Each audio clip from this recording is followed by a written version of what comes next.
Qu'est-ce que la gloire? C'est l'expression de Dieu dans sa nature essentielle, de justice et de sainteté sans mélange. C'est cela la bonne nouvelle. Vous et moi et toute cette création, nous devons être amenés dans cela, si bien que la terre sera remplie de la gloire de Dieu.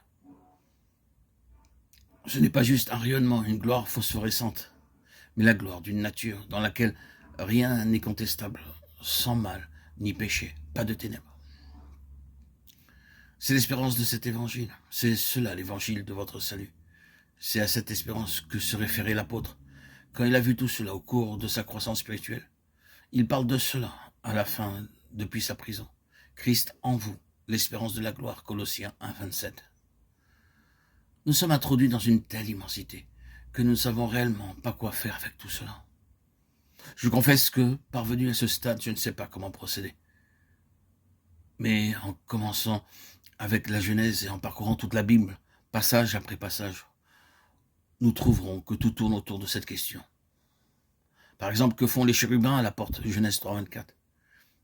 Ils sont les gardiens de la gloire. Tout est en relation avec cette gloire. Pour finir, le Fils de Dieu a été manifesté, et il est la vraie lumière qui brille dans l'obscurité. Jean 1, 5, 9. Le message qu'il introduit est restitué par l'apôtre Jean de cette manière. Dieu est lumière, et en lui, il n'y a aucune obscurité. 1 Jean 1, 5.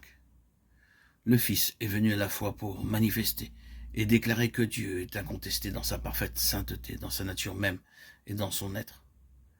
C'est ce que Dieu est, et nous sommes appelés à sa gloire éternelle. C'est quelque chose de presque trop grand pour le croire, n'est-ce pas? Désormais, le mot espérance fait son entrée et se trouve associé à l'évangile. Si du moins vous demeurez fondé et inébranlable dans la foi sans vous détourner de l'espérance de l'évangile que vous avez entendu, qui a été prêché à toute créature sous le ciel, et dont moi, Paul, j'ai été fait ministre, Colossiens 1, 23. Nous sommes aussi engendrés pour une espérance vivante par la résurrection de Jésus-Christ d'entre les morts, 1 Pierre 1, 3. Nous pourrions continuer et faire un florilège de tous ces passages. Est-ce que de telles paroles dans l'évangile ne suggèrent pas pour nous une grandiose perspective? C'est la perspective de la gloire, et la gloire, c'est le caractère de ce qui est éprouvé par l'épreuve.